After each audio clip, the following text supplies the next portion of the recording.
The midday sun burned over the streets of Nairobi as Linet Jepkosgei stood shaking her weak child, pressed tightly against her chest. Her few belongings lay scattered on the roadside, kicked out without mercy. Cars passed slowly, their windows closed, their eyes avoiding hers. She knocked on one, then another, ignored, dismissed, humiliated. A guard scoffed, someone laughed, then one black car stopped.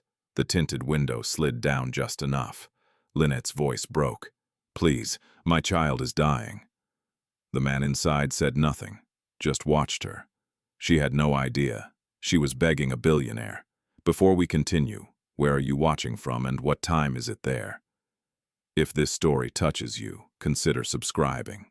Long before, Linet Jepkosgei found herself standing on a roadside, begging strangers for help. Her life had already been a quiet battle, one that no one applauded, one that no one truly saw. Every morning before sunrise, while most of Nairobi still slept under the fading coolness of night, Linet was already awake. In a small, dimly lit single-room structure on the outskirts of the city, she would sit on a low wooden stool, fanning a charcoal stove until the first flames caught. The smell of smoke mixed with boiling maize and ginger tea filled the air. It was the only thing she had to sell. Her son, Kiprono, would often still be asleep on a thin mattress in the corner. His small body curled tightly as if trying to protect itself from the world. Even in sleep, he coughed soft at first, then deeper, more persistent. Each cough felt like a warning. Linet did not want to understand. She would pause, glance at him, and whisper quietly, "Just hold on, my son." By the time the sky turned pale orange, Linet would wrap her goods, carefully boiled maize, in a bucket tea, in a dented metal flask, and begin the long walk to the roadside, where buses stopped and workers gathered. That stretch of road was her survival. There, among other struggling vendors, she would stand for hours, calling out softly to passers-by. Some days were kind. She sold enough to buy food, maybe even save a little. But most days were cruel. People bargained aggressively, complained about prices, or ignored her completely. Still she endured, because she had Kiprono.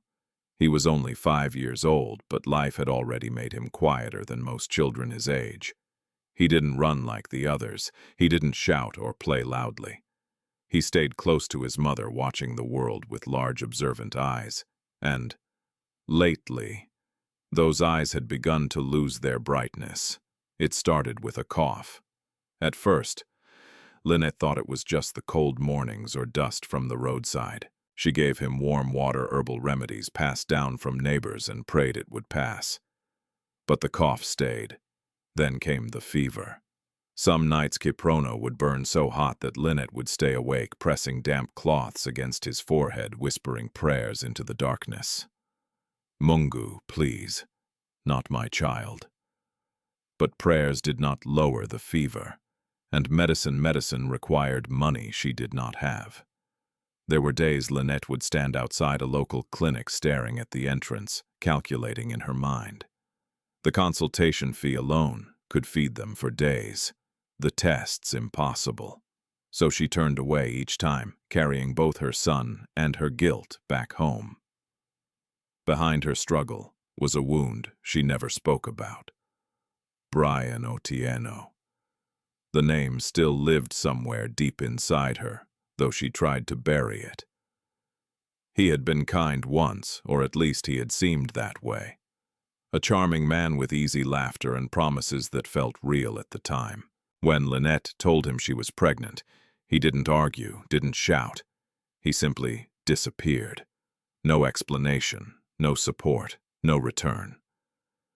Linet had learned quickly that in her world, a woman abandoned with a child carried more than responsibility. She carried judgment. Neighbors whispered. Some pitied her. Others blamed her. She should have known better. She trusted too easily. She chose this life. But none of them were there at night when her son cried. None of them stood beside her at dawn when she fought to survive another day. Her landlord, Mazi Kamau, had once been patient. In the beginning, he allowed her small delays in rent. He understood struggle, at least that's what he claimed. But patience has limits when poverty stretches too long. By the third month of delayed rent, his tone changed. Linet, this is not a charity, he told her one afternoon, standing in the doorway of her small home. His arms were folded tightly across his chest, his voice firm but cold. I know. Muzi Kamau, she replied quietly, her eyes lowered. I will pay. Just give me a little more time. You always say that. There was no anger in his voice anymore, just exhaustion and calculation. Behind him stood his sister Mama Wanjiku, a woman known in the compound for her sharp tongue and sharper eyes. She didn't bother hiding her disdain. You see, she muttered loudly enough for Linet to hear. People like her will stay forever if you allow it. Linet felt the words land like stones. Still she said nothing, because what could she say? She had no money, no family to turn to, no miracle waiting, only hope, and hope was growing weaker with each passing day. As the weeks went on, the pressure tightened like a rope around her life. Sales dropped, Kiprono's condition worsened, and the landlord's visits became more frequent. Each knock on the door carried a quiet threat. Each conversation ended with less patience than the last. Then came the morning everything shifted. Kiprono could barely stand. His body felt light in Linet's arms too. Light like something fragile that might slip away at any moment. His breathing was uneven, his cough deeper than before. That morning, Linet did not go to her stall. She sat beside him instead, her heart pounding with a fear she could no longer ignore. This was no longer just sickness. This was danger. Real danger. And for the first time, Linet Jepkosgei felt something she had fought so hard to suppress. Helplessness. She looked around her small room. The cracked walls, the empty corner where food should have been, the thin mattress where her child lay struggling to breathe. And she realized something terrifying. Love alone was no longer enough to keep him alive. She needed help, but in a world where she had nothing, who would help her? Outside footsteps approached, slow, heavy, familiar. A knock followed, harder than before. Linet froze. She already knew who it was, and deep inside, she felt it. This was the moment everything would break. The knock came again. Harder, this time louder, like a warning that would not be ignored. Linet Jepkosgei froze where she sat beside Kiprono. For a brief moment she considered pretending not to hear it. But she knew better.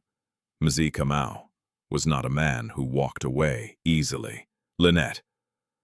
His voice followed, sharp and impatient. Open this door. Kiprono stirred weakly, his small body trembling under the thin sheet. His eyes opened halfway, glassy and unfocused. Mama, he whispered. I'm here, Linet replied quickly, forcing calm into her voice as she brushed his forehead with her trembling hand. I'm right here.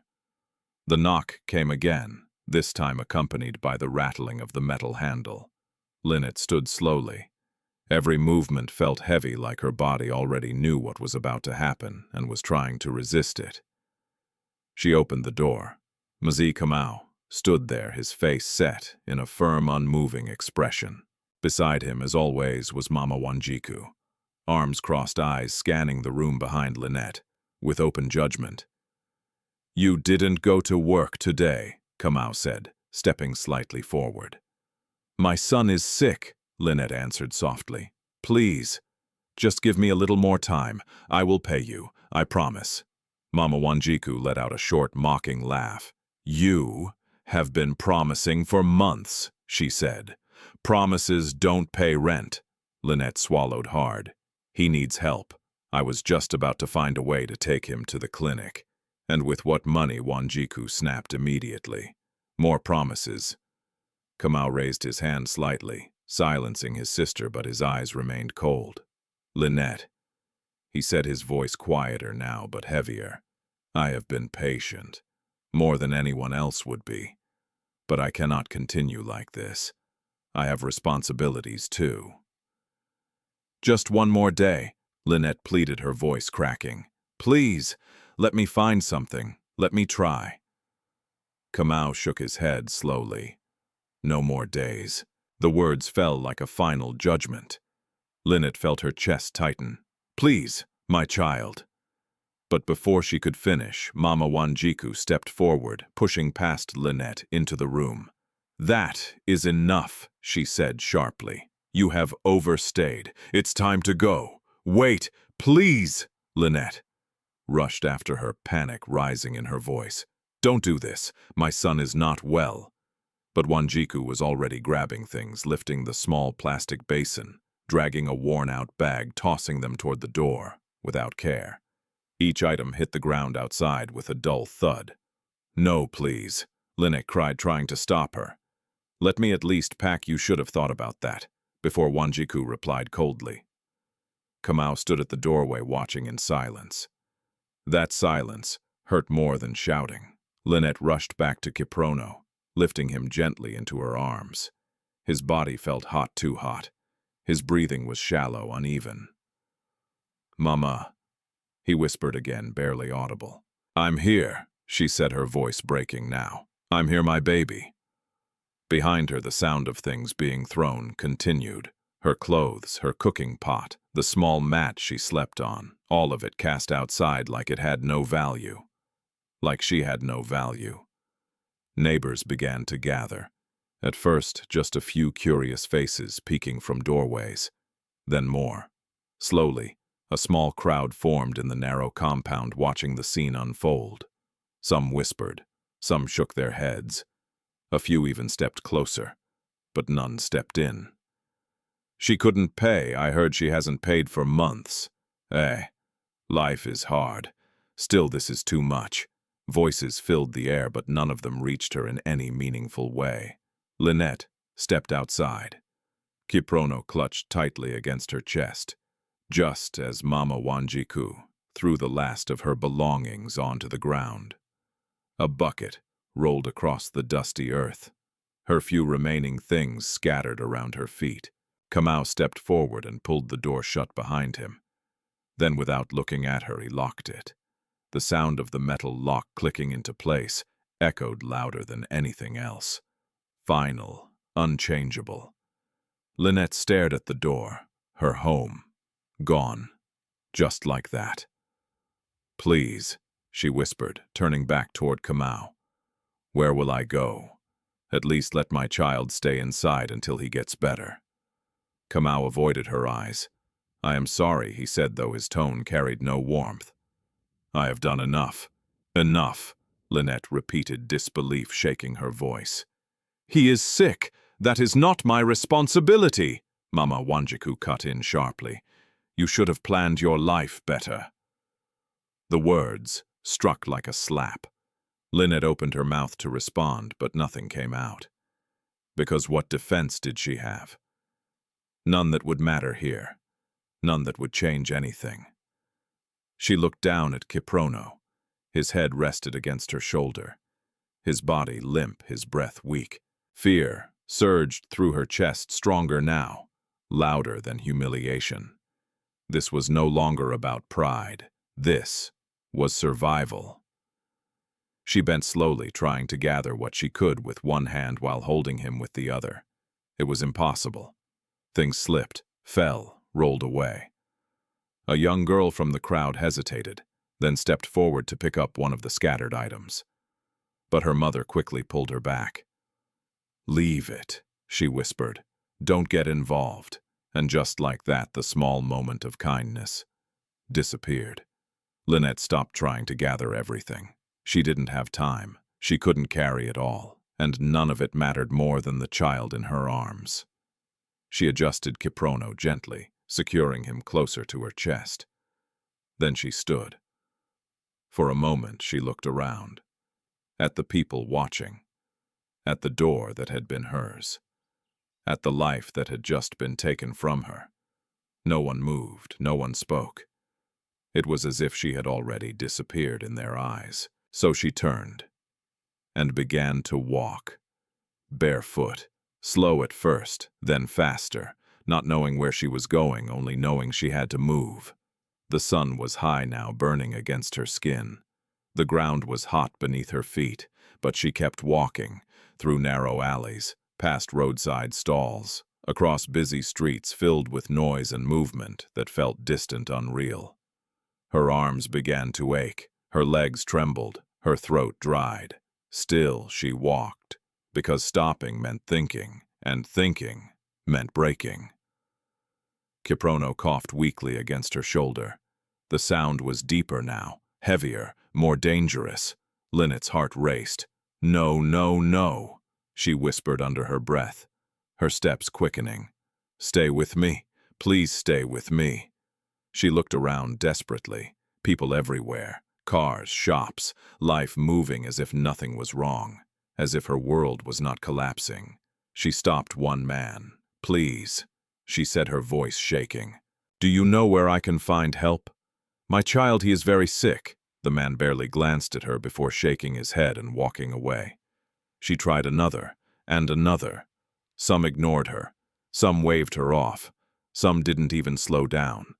Each rejection chipped away at her strength. But she refused to stop, because every second mattered now, every step, every breath. Her mind raced through possibilities, clinics, churches, strangers, anywhere that might offer help. Then she saw it. A wide road ahead, different from the others, cleaner, quieter, lined with tall buildings and expensive cars, people dressed differently, walking differently, a place where money lived. Linet hesitated. Her heart pounded.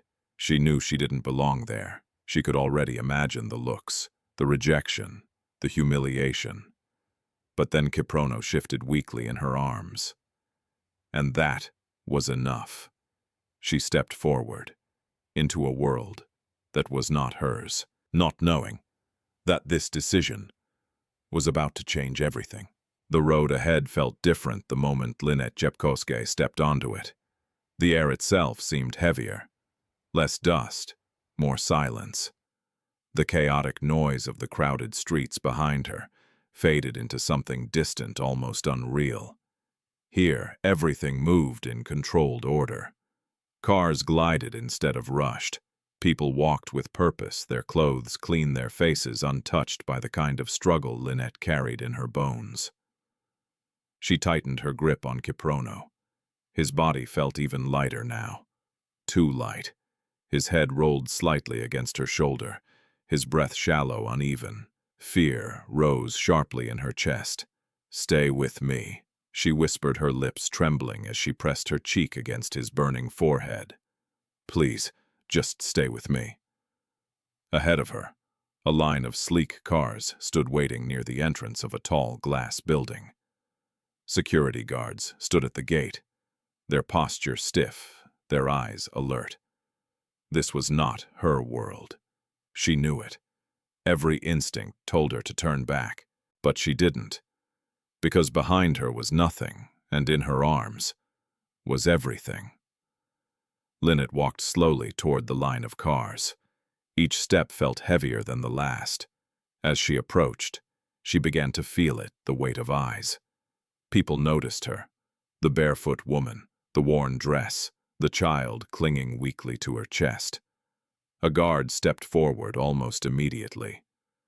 "Hey, you can't come here," he said sharply, raising his hand. "Please," Linet said quickly, her voice already breaking. "My child is very sick, I just need help." "This is not a place for begging," the guard interrupted, his tone firm, dismissive. "I'm not begging for myself," she said, her eyes filling with tears. "Please, just help my son. He needs a hospital." The guard hesitated for half a second, just long enough to show he understood. Then his face hardened again. "Move away," he said. "Don't disturb the clients." Clients. The word landed heavily. Linet looked past him, at the cars, at the tinted windows, at the people inside who could not see her or chose not to. She swallowed her pride, then stepped around the guard. "Hey, He called after her, but she didn't stop, because something inside her had already broken, and once dignity breaks, fear follows. She walked to the first car, a shiny silver SUV. She tapped lightly on the window. Nothing. She tapped again. The driver turned his head, slightly saw her, and looked away. The car moved forward, gone. Linet moved to the next, a black sedan. She knocked. A woman inside glanced at her briefly, then rolled her eyes and turned her face toward her phone. The car didn't move, but the window didn't open either. Linet stood there for a moment, hoping, waiting, nothing. She stepped back. Her chest tightened, her throat burned. Still she moved to the next car, and the next. Each time the same. Ignore, dismiss, avoid. A quiet rejection that hurt more than words. Behind her she heard it. A soft laugh, then another. Look at her. These people, always the same story. The whispers spread like shadows. Linet felt them, every word, every glance. But she didn't turn around. She couldn't afford to. Kiprono coughed again, weak, barely there. Linet's heart pounded harder. No, no, she whispered, panic creeping into her voice. Stay with me. She reached the last car in the line. A black car, sleek, silent, different. She hesitated. Her hand hovered in the air. Something about it felt still, like the world had paused around it. For a brief second, doubt returned. What if this was the same? What if this was another rejection she couldn't bear? But then Kiprono shifted again, and that was enough. She knocked, once, soft, no response. She knocked again, harder, still nothing. Her breath caught. Tears blurred her vision. She raised her hand one more time, and before she could knock again, the car didn't move, didn't drive away, didn't ignore her. Instead, the tinted window slowly began to slide down. Linet froze, her heart skipped. Inside, the cool interior of the car came into view. Then a man, seated calmly, dressed simply, yet unmistakably refined. His face was composed, unreadable. His eyes met hers, and held. There was no disgust in them, no pity, just observation. Silence stretched between them, heavy, uncomfortable, uncertain. Linet felt her voice disappear for a moment. Then she forced it back. Please, she whispered, her lips trembling. My child. He is very sick. I just need help to get him to a hospital. The man didn't respond immediately. His gaze shifted slightly, from her face to the child in her arms. He watched Kiprono carefully.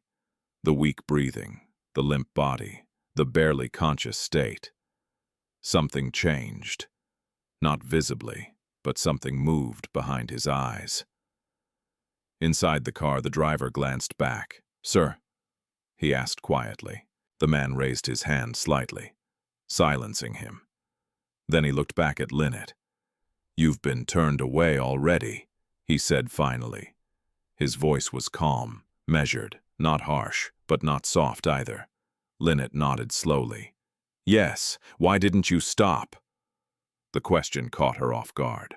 She blinked, her grip tightened around Kiprono. Because her voice broke, but she forced the words out. If I stop, he might die.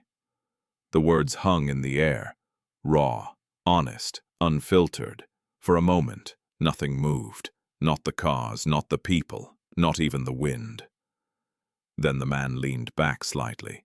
His eyes remained on her, as if weighing something deeper than her words, deeper than her appearance, deeper than the moment itself. Then he turned slightly. To the clinic, he said. The driver hesitated. Sir, the meeting, reschedule. The man replied calmly. No raised voice, no explanation. Just a decision. Final. The driver nodded quickly. Yes, sir. The rear door unlocked with a soft click. Linet didn't move. Not immediately. Her mind struggled to catch up. What? She whispered, unsure if she had heard correctly. Get in, the man said, still calm, still unreadable. But, your child needs help, he added. That was all.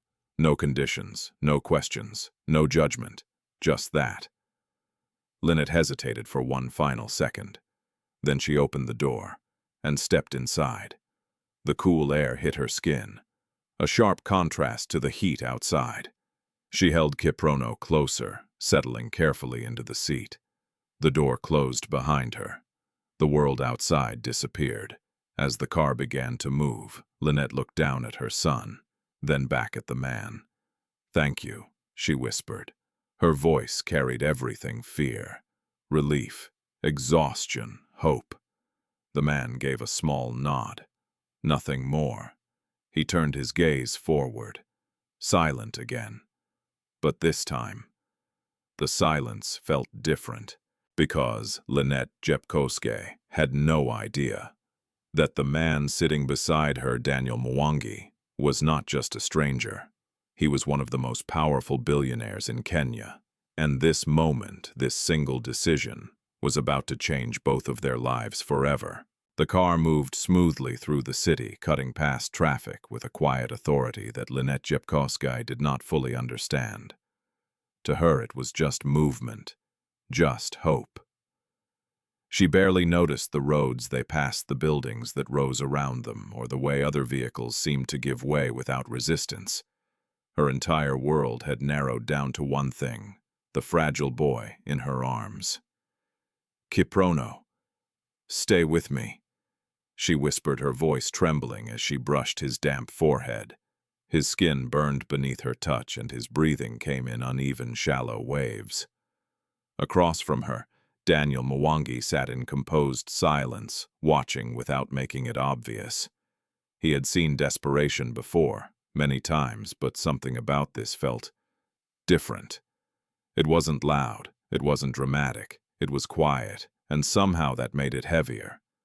The car pulled into the entrance of a private hospital, one of the most exclusive in Nairobi. Clean glass doors slid open before them, and uniformed staff rushed forward as soon as the car stopped. Daniel didn't raise his voice.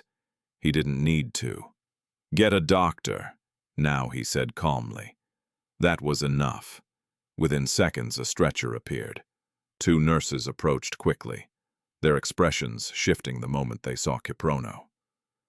"He's burning one of them," said urgently. Linet hesitated as they reached for her son. "Please be careful," she said quickly, her hands reluctant to let go. "We've got him," the nurse assured her, already guiding Kiprono onto the stretcher. The moment he left her arms, something inside Linet felt like it was tearing apart. She followed immediately. "I'm coming with him," she said. "No problem, madam." Another nurse replied, already pushing the stretcher through the sliding doors. The word madam felt strange, unfamiliar, but Linet didn't have time to think about it. Inside, everything moved fast. Voices, footsteps, equipment being prepared, doctors asking questions. When did the fever start? Has he been coughing long? Any prior treatment? Linet tried to answer, but her words stumbled over each other. Fear clouded her thoughts. I don't know exactly. It started small, then worse. I didn't have money. It's okay, one doctor said firmly but gently. We'll take it from here. They wheeled Kiprono through double doors into an emergency room, and just like that, Linet was left standing outside, alone. The doors closed. The sound of machines and hurried voices faded behind them. Silence rushed in, heavy, unforgiving. Linet stood still, her hands trembling at her sides. Her arms felt empty, too empty. For a moment, she didn't know what to do. Then the fear hit her all at once. She moved closer to the door. "I should be inside," she whispered, more to herself than anyone else. "They're doing everything they can," a voice said behind her. Linet turned. Daniel. He stood a few steps away, his presence calm, steady. For the first time, she really looked at him. Not just as a stranger, but as someone who had just changed her reality. I don't even know your name, she said quietly. Daniel, he replied. She nodded slowly. Thank you, Daniel. The words felt small compared to what he had done, but they were all she had. A nurse approached them with a clipboard. Are you the guardian? She asked. Yes, Linet answered quickly. We need to complete some forms. Admission consent for treatment tests. The nurse hesitated slightly, then added. There will also be payment arrangements. The words hit Linet like a wave of cold water. Payment. Of course. Reality returned. Her chest tightened. I don't have. She began, her voice already breaking. Daniel stepped forward before she could finish. I'll handle it, he said simply. The nurse looked at him, then nodded immediately. Yes, sir. No hesitation. No questions. She handed the clipboard to another staff member and walked away. Linet stared at Daniel. Her eyes filled with tears she had been holding back. You don't have to, she said softly. I know, he replied. That was all. No explanation. No expectation. Just a quiet certainty. Linet looked down, overwhelmed. I will repay you, she said quickly, almost desperately. I can work. I can clean. I can do anything. Daniel shook his head slightly. This is not a transaction. The words stopped her. For a moment she didn't understand, because in her world everything had a cost. Everything came with conditions. Kindness was never free. So what was this time passed slowly? Minutes felt like hours. Linet sat in the waiting area, her hands tightly clasped together, her eyes fixed on the emergency room doors. Daniel remained nearby, standing rather than sitting, his posture composed, but his mind far from still. He watched her, not openly, but carefully. There was no performance in her fear, no exaggeration, no manipulation. Just a mother waiting. And something about that stirred something long buried within him. A memory, a hospital, a younger face. A moment that had ended too late. He looked away. The doors opened. A doctor stepped out. Both Linet and Daniel stood immediately. Dr. Linet rushed forward. The doctor removed his gloves, his expression serious but controlled. He is in a critical condition, he said. Severe infection, possibly pneumonia. He has been sick for longer than it appears. Linet felt her knees weaken. But he will be okay, right? She asked, her voice trembling. The doctor paused. We are doing everything we can. But the next few hours are very important. The words hung in the air. Uncertain, fragile. Linet nodded slowly, tears finally falling. Can I see him? She asked. Briefly, the doctor replied. But he needs rest. She followed the doctor inside. The room was filled with machines. Beeping, blinking, unfamiliar. Kiprono lay on the bed. Small and still wires attached to his body, an oxygen mask covering part of his face. Linet's heart broke at the sight. She moved closer. Her steps slow, careful. My baby, she whispered, her voice barely holding together.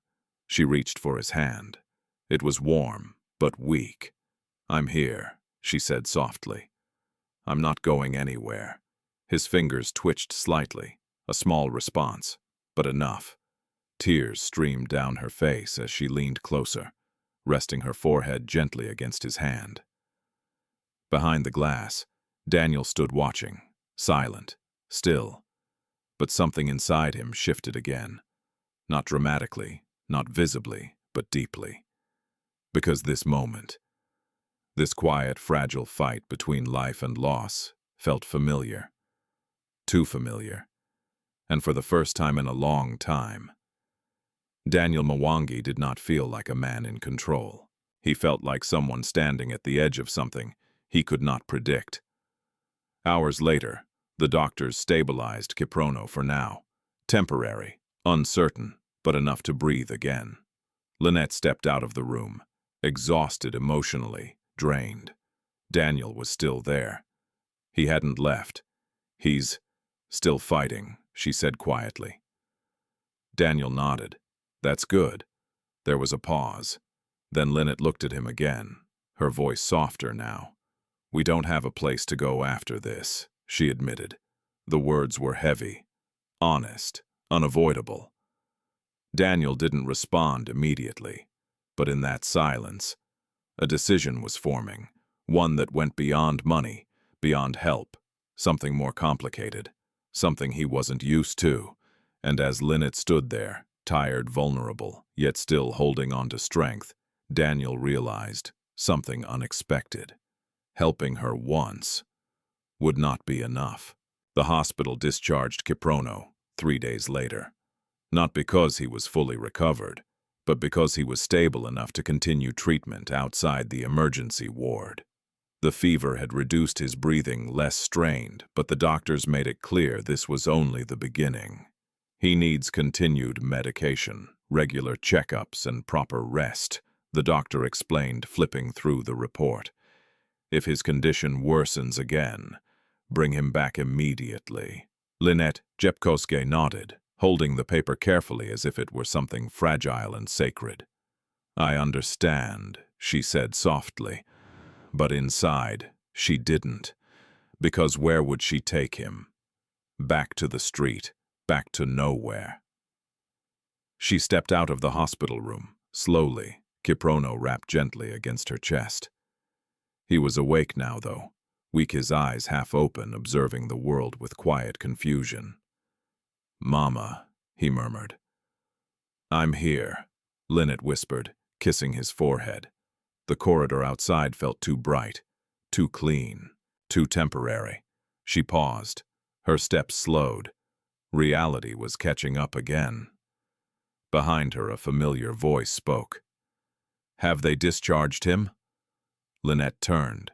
Daniel Mwangi stood a few steps away, his posture as composed as ever, though there was something slightly different in his gaze now, something more attentive.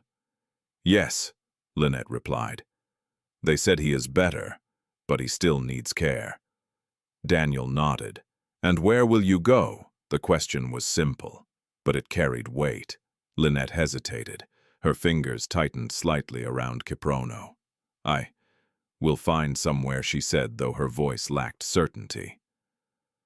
Daniel studied her for a moment. He could hear what she wasn't saying. There was no somewhere. There was no plan. Just survival, 1 hour at a time. I've arranged a place, he said calmly. Linet blinked. What a temporary stay, he continued. Somewhere safe, clean, close enough to the hospital. The words felt unreal, too smooth, too easy. Linet stared at him. Why, she asked. It came out more sharply than she intended. But it was honest, because nothing in her life had ever come without a reason, without a price. Daniel didn't seem offended. I told you, he said simply. Your child needs stability. That is not an answer, Linet replied quietly. For the first time, a small pause appeared in Daniel's composure. Then he said, not everything has to be complicated. Linet shook her head slightly. In my life, it always is. Silence stretched between them. Daniel exhaled slowly. It's not charity, he said. Consider it support. Support still has conditions, she replied. He met her gaze. This one doesn't. She didn't believe him, not fully, but she didn't have the luxury of refusing either. Kiprono shifted weakly in her arms. That was enough. Okay, she whispered. Daniel nodded once, then turned slightly. Come. The car was already waiting, again, just like before. But this time, Linet noticed things she hadn't before. The driver's respect, the way the hospital staff subtly straightened when Daniel passed, the quiet efficiency around him. Something about him wasn't ordinary. But she didn't ask. Not yet. The drive was shorter this time. They arrived at a quiet residential area, not overly luxurious, but clearly far beyond anything Linet had ever known. The house stood behind a simple gate. Clean, well-maintained, quiet. Daniel stepped out first. This is one of the company's guest properties, he explained. It's not permanent, but it's enough for now. Linet stood still for a moment. Her eyes moved slowly across the space. The walls, the windows, the calm. It felt unreal. "Are you sure this is okay?" she asked. "Yes." Just that. No hesitation. They stepped inside. The difference hit her immediately. The air was cool, the floors clean, there was a small couch, a proper bed, a kitchen. Nothing extravagant. But to Linet, it felt like a different world. Kiprono stirred again. His eyes opened slightly wider. "Mama, is this our home?" he asked weakly. The question cut deep. Linet forced a small smile. "For now," she said gently. Daniel watched quietly. Then he spoke. "Someone will bring food later, and the medication schedule is already arranged." Linet turned to him. "You've thought of everything," she said. "It's necessary," he replied. Another pause. Then Linet asked softly, "What do you do?" "Daniel." The question lingered. Daniel hesitated. "Not long, but enough. I run a company," he said. That was all. No details, no name. Linet nodded slowly. It sounded important, but she didn't push further. Not yet. Later that evening, after Daniel left, Linet sat beside the bed watching Kiprono sleep. The room was quiet. Too quiet. She should have felt relief, gratitude, peace. But instead, there was tension, a lingering unease, because nothing in her life had ever been this easy, and easy things rarely lasted. The next morning, Linet woke early out of habit. For a moment, she forgot where she was. Then reality returned. The clean room, the soft light, the absence of struggle, at least for now. She stood up quietly and looked around. Then she made a decision. She would not depend on this. She couldn't. Not completely. She found a small notebook left on the table and began writing. Things she could do, ways to earn, even small amounts. Because she needed control. She needed dignity. Later that day, a knock came. Not aggressive, not threatening. Gentle. Linet opened the door. A young woman stood outside. "Good morning," she said with a polite smile. "I'm from the company. I was asked to check on you." "Company," Linet repeated. "Yes, Mr. Mwangi's office." The name settled in Linet's mind. Mwangi. Daniel Mwangi. She said nothing, but something shifted. The woman continued. "We've arranged a few small job options if you're interested. Nothing forced, just support."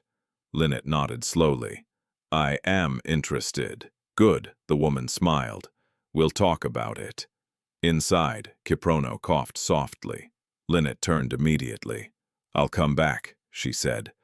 As she stepped inside, her eyes softened. Because for the first time in a long time, there was something different in her life. Not certainty, not safety, but possibility. Meanwhile, elsewhere, Daniel sat in his office. Glass walls, city view, power in every corner. Across from him stood Victor Mwangi, watching, analyzing. "You're spending company resources," Victor said calmly, "on a stranger." Daniel didn't look up immediately. "Then she's not just a stranger." Victor raised an eyebrow. Oh, Daniel finally met his gaze. "She's a responsibility." Victor smiled slightly. Cold, calculated, or a mistake. Silence followed, heavy, because while Linet was beginning to rebuild forces, she didn't see were already moving, and not all of them wished her well. Morning light filtered softly through the curtains of the guest house, settling across the quiet room, where Linet Jepkosgei sat beside her son. Kiprono was still asleep, his breathing steadier than before, though not yet strong. The faint rise and fall of his chest had become the rhythm Linet now lived by every breath. A reassurance, every pause, a silent fear. She hadn't slept much, not because she couldn't, but because she didn't trust peace. Peace in her life had always been temporary, fragile, easily taken away. She adjusted the thin blanket over Kiprono and stood up slowly, careful not to wake him. Her eyes scanned the room again, the clean surfaces, the stillness, the quiet dignity of a space that did not carry suffering in its walls. It still felt unfamiliar. But she was learning how to exist in it without feeling like she was borrowing time. A soft knock came at the door, gentle, predictable, not like the ones from before. Linet opened it. The same young woman from the previous day stood there, carrying a small folder. "Good morning," she said, warmly. "My name is Achieng. I handle community support programs for Mr. Mwangi's office." Linet nodded slightly. "Good morning. I hope your son is improving." "He is. A little," Linet replied. "That's good," Achieng said. Then she held up the folder. "I came to talk about some opportunities. Light work, flexible hours, something you can manage while taking care of him."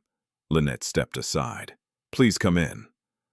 Achieng entered, glancing around briefly before taking a seat. "These are small roles connected to our catering and event services," she explained, opening the folder. "Food preparation, packaging, sometimes assisting at controlled events. Nothing too demanding." Linet listened carefully, not just to the words, but to the tone. There was no pressure, no hidden urgency, just options. "I will take it," Linet said after a moment. Achieng smiled. "You didn't even ask about the pay." "I will earn something," Linet replied simply. "That is enough to start." Achieng studied her for a second, then nodded. "You're different," she said quietly. Linet didn't respond, because she didn't feel different. She felt tired, but determined. After Achieng left, Linet prepared a small meal using the food that had been delivered earlier. She moved carefully, efficiently, like someone used to doing more with less. Kiprono woke slowly, his eyes adjusting to the light. "Mama," he whispered. "I'm here," she said immediately, kneeling beside him. He looked around the room again, still unsure, still processing. "Are we safe?" he asked. The question struck deeper than anything else. Linet paused. Then she nodded. "Yes," she said softly. "We are safe. For now." Elsewhere in a towering glass building overlooking Nairobi, Daniel Mwangi stood in silence. His office was expansive, minimal controlled.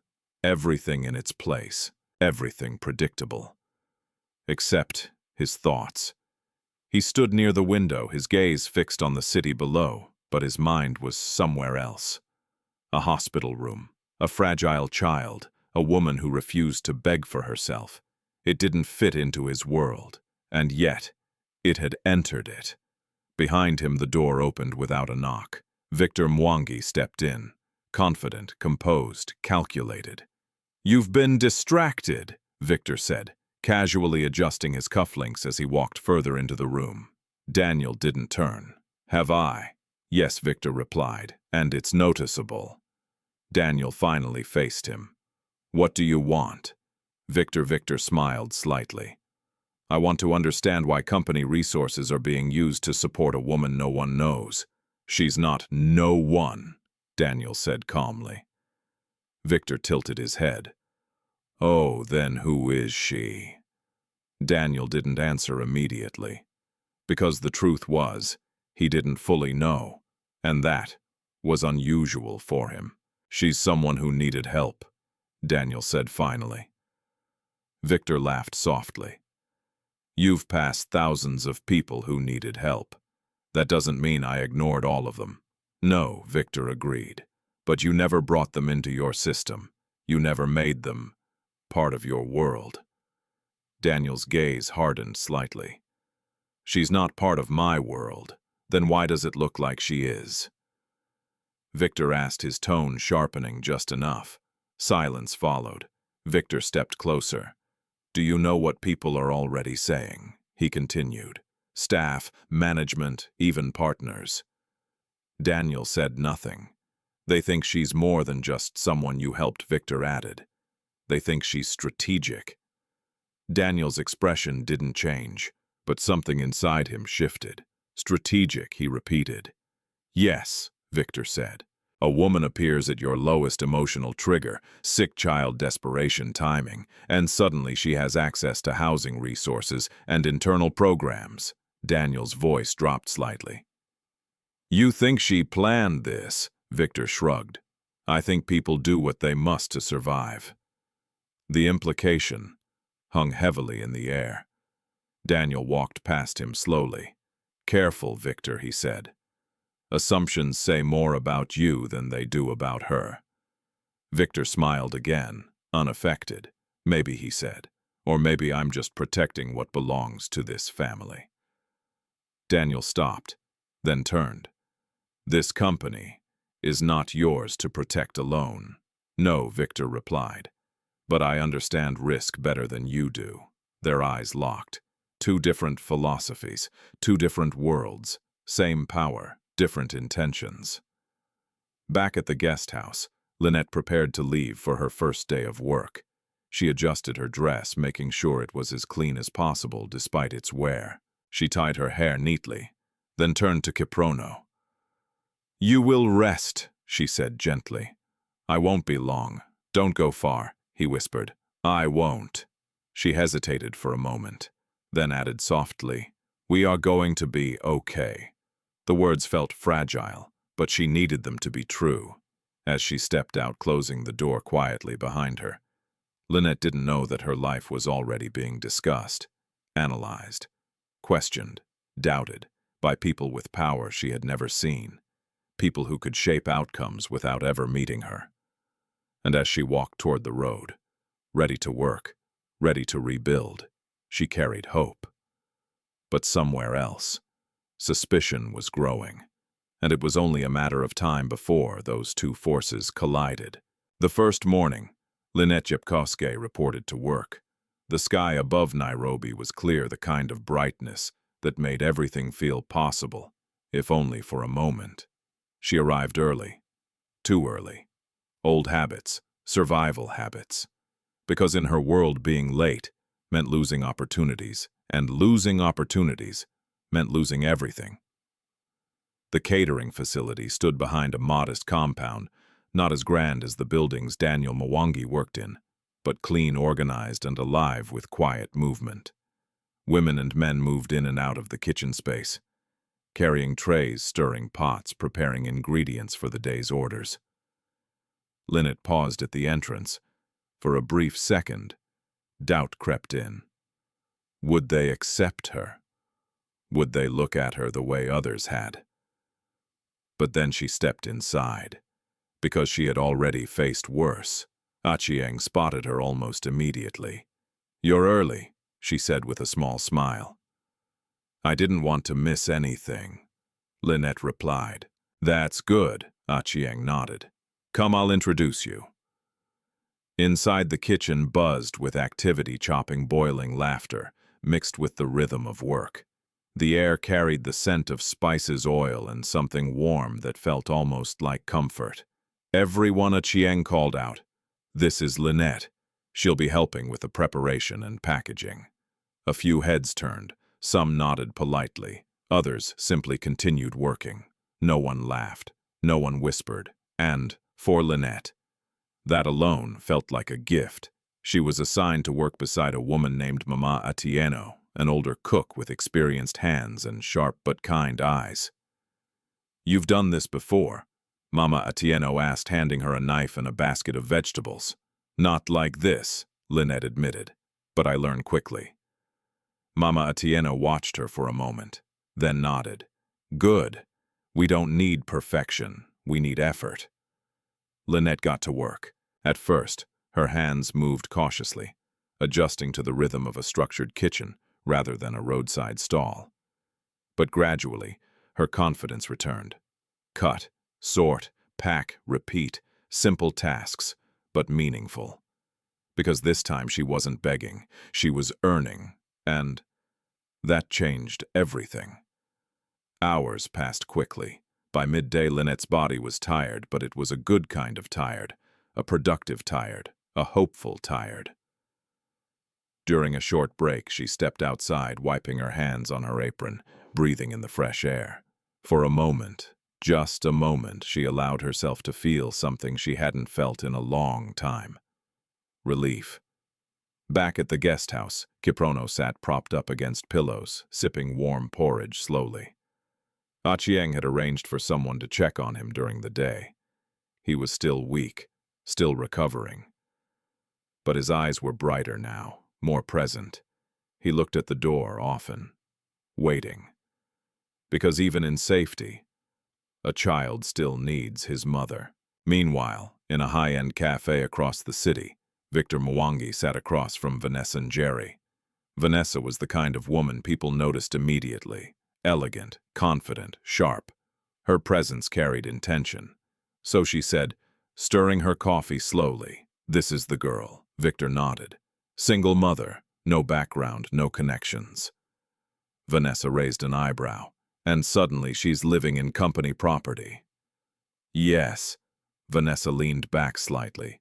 Interesting. Victor watched her carefully. You've been trying to get closer to Daniel for years, he said. Now someone appears out of nowhere, and he makes space for her. Vanessa's lips curved into a faint smile. I don't like disruptions, she said. I know, Victor replied. Silence lingered between them. Strategic, calculated. So what do you want? Vanessa asked. Victor leaned forward slightly. I want clarity, he said. Is she harmless, or is she something else? Vanessa tapped her fingers lightly against the table. And you want me to find out? Victor didn't deny it. Vanessa smiled again. Slow. Knowing. I'll handle it. Back at the catering facility, Linet finished her shift. Her hands were sore, her feet tired, but her heart lighter. Mama Atieno handed her a small wrapped package. For your son, she said. Linet hesitated. I can't. It's leftovers Mama Atieno cut in. Better eaten than wasted. Linet accepted it quietly. Thank you. As she stepped outside, the late afternoon sun cast long shadows across the road. She began walking back, step by step, not rushing, not panicking, just moving. Because for the first time she had somewhere to return to. When she opened the door, Kiprono looked up immediately. Mama. His voice was still weak, but stronger than before. Linet smiled. I'm back. She moved quickly to him, sitting beside him, brushing his hair gently.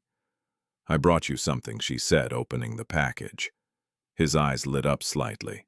Small joy, simple but powerful. They ate together quietly. No rush, no fear, just presence. Later that evening, there was another knock at the door. Linet opened it, and for the first time, she saw her. Vanessa Njeri, dressed elegantly, standing confidently, smiling politely. Good evening, Vanessa said. I hope I'm not interrupting. Linet blinked. No. How can I help you? Vanessa's eyes moved briefly past Linet, taking in the space, the environment, the details, calculating. I just wanted to meet you, she said smoothly. I've heard. A lot. Linet's expression tightened slightly. Heard what Vanessa's smile didn't fade. That you're important to Daniel. The words were soft, but sharp. Linet shook her head. That's not true. Vanessa stepped a little closer. Isn't it? Linet's grip on the door tightened. I don't know what you think, she said quietly, but I am just someone he helped. Vanessa studied her, looking for something, anything, but what she saw was not what she expected. No arrogance, no entitlement, just honesty. Still, that didn't mean safety. Vanessa smiled again. Well, she said lightly, we'll see. She turned and walked away, leaving behind something invisible, something Linet couldn't fully name, but could feel. Unease. Because while Linet was beginning to rebuild, others were beginning to interfere, and not all intentions were kind. The night after Vanessa Njeri's visit, Linet Jepkosgei did not sleep easily. The guest house was quiet. Kiprono's breathing steady beside her, but her mind refused to rest. Vanessa's words lingered, repeating themselves in a slow, unsettling rhythm. "I've heard a lot. You're important to Daniel." Linet turned slightly on the bed, staring at the ceiling. Important, no. That wasn't true. It couldn't be. Daniel Mwangi had helped her, yes, but help did not mean attachment. It did not mean she belonged anywhere near his world. She knew that. She understood the distance between people like him and people like her. And yet, why did others see something different? Why did it feel like she was already being judged for something she hadn't done? She closed her eyes, but the unease remained. Morning came too quickly. Linet prepared Kiprono's medication carefully, following every instruction the doctor had given. Her movements were precise, almost protective, as if any mistake could undo the fragile progress he had made. "You'll be okay today," she asked gently. Kiprono nodded. "I feel better," he said softly. She smiled, though her eyes still carried worry. "I won't be long." As she stepped out again, heading to work, she tried to push the thoughts away. Focus on what matters. Work, stability, healing, that was enough. But the world had other plans.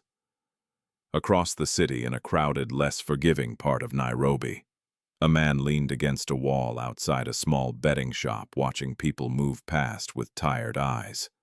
Brian Otieno. His clothes were worn, though not as worn as they could have been. His posture carried traces of confidence, but it was hollow, now patched together by survival rather than substance. He hadn't expected to hear her name again, not after all these years. But rumors travel fast, especially when they involve money. A woman, Linet, someone had mentioned casually, connected to Mwangi. Brian had laughed at first. It didn't make sense. It couldn't. But curiosity had a way of digging deeper, so he asked, and asked again, until the pieces began to form. A single mother, a sick child, a connection to a powerful man. And suddenly, the past didn't feel so far away anymore. Brian straightened slowly. A different kind of interest had taken hold. Not guilt, not regret, opportunity. Meanwhile, at the catering facility, Linet worked as she had the day before. Focused, quiet, consistent. Mama Atieno watched her from a distance. "You're thinking too much today," she said suddenly. Linet looked up. "I'm working." "Yes," Mama Atieno replied, "but your mind is not here." Linet hesitated, then sighed softly. "Someone came to see me yesterday," she admitted. Mama Atieno raised an eyebrow. "Trouble?" "I don't know," Linet said honestly, "but it didn't feel right." Mama Atieno nodded slowly. "People don't visit without a reason," she said, "especially not people who look like they belong somewhere else." Linet understood what she meant, and it didn't comfort her. Later that afternoon, as Linet stepped out after her shift, she saw him. At first she didn't recognize him. Time had changed his face slightly, hardened it. But then he smiled, and everything came back. "Linet," he said. Her body went still. No, it couldn't be. But it was. "Brian," she whispered. The name felt foreign on her tongue. Unwelcome, unfinished. He stepped closer. "You look different," he said, his eyes scanning her carefully. Not with warmth, with assessment. Linet's grip tightened around the small bag she carried.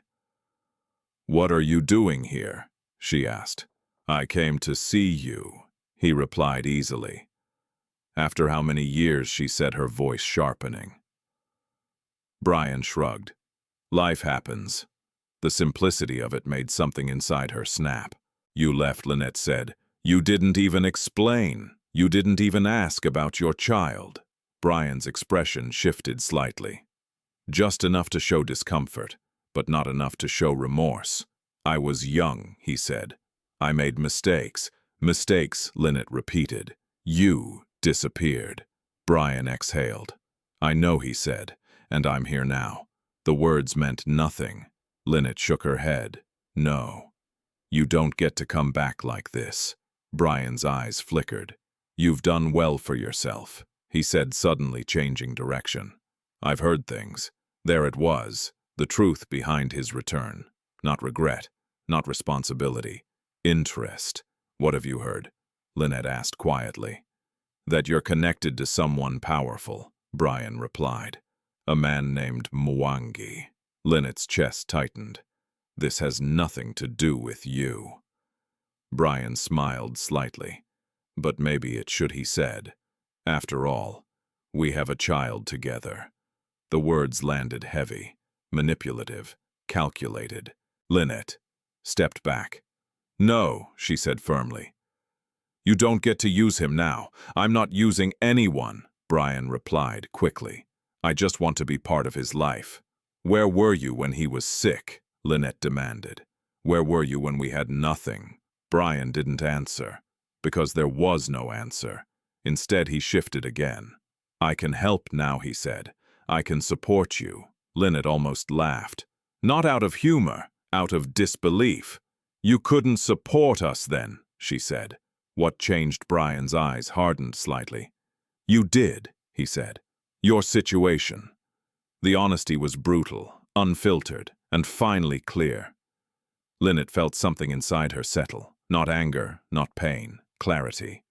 "You should leave," she said. Brian blinked. "What?" "Leave," Linet repeated. "And don't come back." Brian's expression darkened. "You can't just shut me out," he said. "That's my child too. You gave up that right," Linet replied. Silence stretched, heavy. Then Brian leaned closer. "You think you're safe now," he said quietly. "You think this man will always protect you." Linet didn't respond, because she didn't need protection. She needed distance. "I don't need him," she said calmly, "and I definitely don't need you." Brian studied her, then stepped back slowly. "This isn't over," he said. Linet didn't answer. She turned and walked away, her steps steady, her back straight. Not because she wasn't shaken, but because she refused to show it. Behind her, Brian watched, and his expression changed, from curiosity to calculation. Because if Linet wouldn't open the door, he would find another way in. Elsewhere, Victor Mwangi sat across from Brian Otieno later that evening. The two men exchanged a quiet understanding. "You were right," Brian said. "She's connected." Victor nodded. "And she rejected you." Brian's jaw tightened. "Yes." Victor leaned back slightly. "That's good," he said. Brian frowned. "How?" "Because now," Victor replied calmly. "You have a reason to act." Silence followed. Then a plan began to form, one built on lies, on timing, on weakness. And at the center of it was Linet, unaware that the past she had walked away from was now walking back toward her. With intention, the invitation came folded inside a plain envelope. No decoration, no explanation. Just a name printed neatly at the front. Linet Jepkosgei. She stared at it for a long moment before opening it. Inside was a short message. "You are required to assist at the Mwangi Foundation Charity Gala this evening. Transport will be arranged. Below at a time, a location, nothing more." Linet's fingers tightened slightly around the paper. A gala. She had never been to anything like that, not even close. For a moment she considered refusing. But then she thought of Kiprono, of medicine, of stability, of the fragile life she was trying to rebuild. So she folded the paper carefully and placed it aside. "I'll go," she whispered to herself. That evening, Nairobi looked different. Lights shimmered across the city, reflecting off glass buildings and polished cars. The venue itself stood like something from another world, tall, elegant, guarded. When Linet arrived, she hesitated at the entrance. People were dressed in expensive suits, flowing gowns, jewelry that caught the light with every movement. She looked down at herself. A simple, clean dress, worn but neat. It would have to be enough. Inside, everything felt overwhelming. Soft music, polished floors, controlled laughter. Linet stayed close to the staff area, focusing on her assigned role, carrying trays, assisting quietly, avoiding attention. That was her safety. Invisibility. But invisibility doesn't always last. Across the room, Daniel Mwangi stood among investors, executives, and influential figures. His presence commanded quiet respect. Every word he spoke carried weight, every movement observed. Yet his attention drifted. More than once his eyes moved across the room, searching until they found her. Linet, moving quietly between guests, focused, composed, different from everyone else, and somehow more real. A subtle shift passed through him, but before it could settle, a voice interrupted. "Daniel!" He turned. Vanessa Njeri, dressed in a striking gown, her presence impossible to ignore. "You've been busy," she said lightly. "Work requires it," Daniel replied. Vanessa smiled. "And yet, you still find time for special cases." Daniel's gaze sharpened slightly. "If you have something to say it clearly." Vanessa tilted her head. "Oh, I intend to." Meanwhile, Linet moved carefully through the room, balancing a tray of drinks. She avoided eye contact, focusing only on the task in front of her, until she heard it, her name, Linet. Her body stiffened instantly. She turned and saw him, Brian, standing there, dressed better than she had ever seen him, confident, prepared. Her heart dropped. "No, not here, not like this." "What are you doing here?" she asked quietly. Brian smiled. "I was invited." The lie was smooth, too smooth. Before Linet could respond, another voice joined, louder, clearer. "Ah, so this is her." Vanessa stepped forward. Her eyes scanned Linet slowly, deliberately, as if examining something of questionable value. The nearby conversations began to quiet. Attention shifted. People noticed. Always. Vanessa's voice carried just enough to draw interest. "You've made quite an impression," she said. Linet's grip tightened on the tray. "I'm just working," she replied. Vanessa smiled. "Of course you are." The tone suggested otherwise. Brian stepped forward. "I think it's time people understood the truth," he said. Linet turned sharply. "What are you doing?" she whispered. Brian ignored her. Instead, he addressed the room. "Do you all know her story?" he said. The words spread like a spark. Guests turned, curious, interested, dangerously attentive. Daniel's head lifted across the room. Something was wrong. He could feel it. Brian continued. "This woman," he said, gesturing toward Linet, "is very good at playing a role." Linet felt the ground shift beneath her. "Stop," she said quietly. But her voice was already too small. Vanessa stepped beside Brian. "Let him speak," she said, encouraging, supporting, controlled. Brian nodded. "She approaches wealthy men," he continued, using her child as sympathy. Murmurs spread, soft at first, then louder. "That's not true," Linet said, her voice shaking now. But no one was listening. Not really. Because doubt once introduced grows quickly. "She did it to me," Brian added, "and now she's doing it again." Gasps, whispers, judgment. The room shifted, and Linet stood at the center of it. Alone. Her chest tightened, her hands trembled. The tray nearly slipped. "I never," she tried to speak. But the words wouldn't come out properly. Because how do you defend truth when lies sound more convincing? Across the room, Daniel watched. Still, silent. His eyes moved between Brian, Vanessa, and Linet. His mind worked quickly, too quickly. Pieces didn't align, but doubt doesn't need logic. It only needs a moment. And in that moment, he hesitated. Just for a second. But that second was everything. Linet saw it. The hesitation, the uncertainty, and something inside her broke. Not loudly, not visibly, but deeply. Because in that moment she realized something painful. Even him, even Daniel was not sure.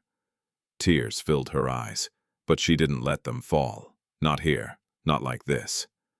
She straightened slightly, set the tray down, and stepped back. "I didn't come here for this," she said quietly. Her voice was soft, but steady. No anger, no shouting, just truth. "I came to work." Silence followed. But it wasn't the same silence as before. This one carried discomfort, because something in her voice didn't match the accusation. Daniel stepped forward. Finally, "Enough," he said. The room stilled. His voice didn't rise, but it didn't need to. All eyes turned to him. Brian hesitated. Vanessa watched carefully. Daniel's gaze moved to Linet. For a brief moment, their eyes met. And in that moment, there was something unspoken, something fragile, something damaged. "I will handle this," Daniel said. To the room, not to her. That was the difference. Linet felt it, and it hurt. More than the accusations, more than the humiliation, because she had trusted even if only a little. And now that trust was uncertain, she stepped back again, then turned and walked away. Not running, not breaking, just leaving, with what remained of her dignity. Behind her the room buzzed again. Questions, speculation, judgment. And at the center of it, Daniel Mwangi stood still, powerful, respected, and for the first time in a long time, uncertain. Because sometimes the greatest failure is not what you say. It's what you don't. Linet Jepkosgei did not remember how she left the building, only that the air outside felt heavier than before, as if the city itself had witnessed her humiliation and chosen to remain silent. She walked past the shining cars, the bright lights, the guarded gates, her steps steady but hollow inside, each movement carried by instinct rather than strength. Her ears still echoed with whispers, with accusations, with the unbearable weight of being seen and misunderstood at the same time. She did not cry, not yet, because the pain was too deep for tears. When she reached the road, she stopped. Her hands trembled slightly as she pressed them against her chest, trying to steady her breathing. "I didn't lie," she whispered to herself. "I didn't lie." But the words felt fragile because truth had not protected her tonight. Truth had not stopped people from believing something else. A car slowed beside her.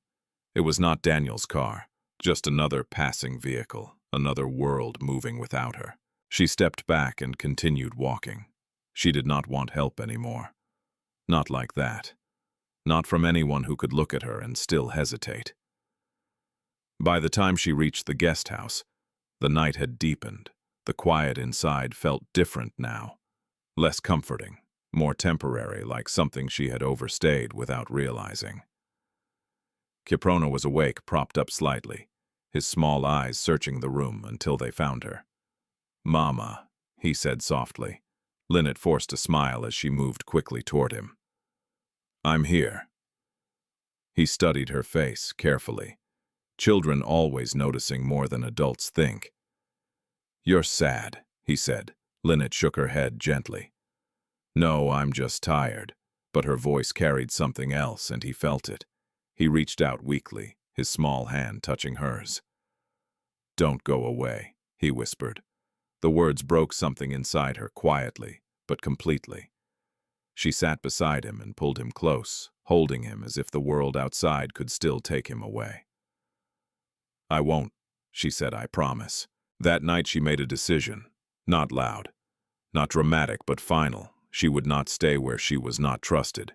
She would not build her life on uncertainty, on someone else's hesitation, even if that someone had once helped her. She had survived without him before. She could do it again. Morning came with a dull light. Linet packed quietly, folding her few belongings with care. Her movements were calm, methodical, as if each action helped her regain control over something she had lost. Kiprono watched her from the bed. "Are we going somewhere?" he asked. Linet paused for a moment, then nodded. "Yes, we're starting again." He didn't question it. He simply trusted her, and that trust gave her strength. Elsewhere, Daniel Mwangi sat alone in his office, the city stretching beneath him in silent order. Everything outside remained the same. Cars moving, people working, decisions being made. But inside him, something was unsettled. He replayed the scene from the night before, again and again, each detail sharper with time, the accusations, the silence, the look in Linet's eyes. That look stayed with him. Not anger, not desperation, disappointment, and that was harder to face. Victor stood near the doorway, watching him carefully. "You did what was necessary," he said calmly. "You maintained control." Daniel didn't respond immediately. His gaze remained fixed on nothing in particular. "Did I?" he asked quietly. Victor stepped forward. "You avoided making a mistake," he replied. "You avoided defending someone without proof." Daniel turned slightly. "And what if she was telling the truth?" Victor shrugged. "Then she will prove it." The answer felt insufficient, and Daniel knew it. Back at the guest house, Linet finished packing. She lifted Kiprono carefully, holding him close as she stepped toward the door. Her hand rested on the handle for a moment. She looked around the room one last time, not with attachment but with clarity. This had never been hers. It had only been a pause. She opened the door, but before she could step out, another voice stopped her. "Linet." She froze, then slowly turned. Daniel stood there, not in a suit, not surrounded by people, just him. For a moment, neither of them spoke. The silence between them was different now, heavier, more honest.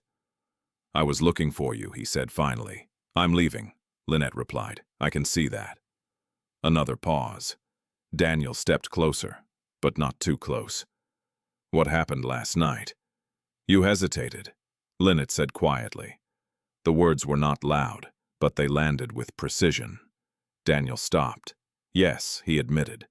Linet nodded slowly. That was enough. He studied her face. There was no anger there, no demand, just certainty. And somehow that made it harder. "I didn't know what was true," he said, and now she asked. Daniel didn't answer immediately. Because the truth was, he was still searching. "I'm finding out," he said. Linet shook her head slightly. "I don't need you to find out."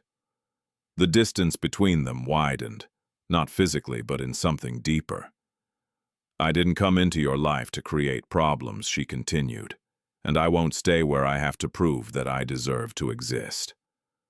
Daniel's expression tightened slightly. "That's not what this is." "That's exactly what it felt like," Linet replied. Silence again. Kiprono shifted weakly in her arms. His presence grounded everything, reminded them both what truly mattered. "I'm grateful for what you did," Linet said softly. "You saved my son." Daniel's gaze dropped briefly to the child, then back to her. "But I have to stand on my own now," she added.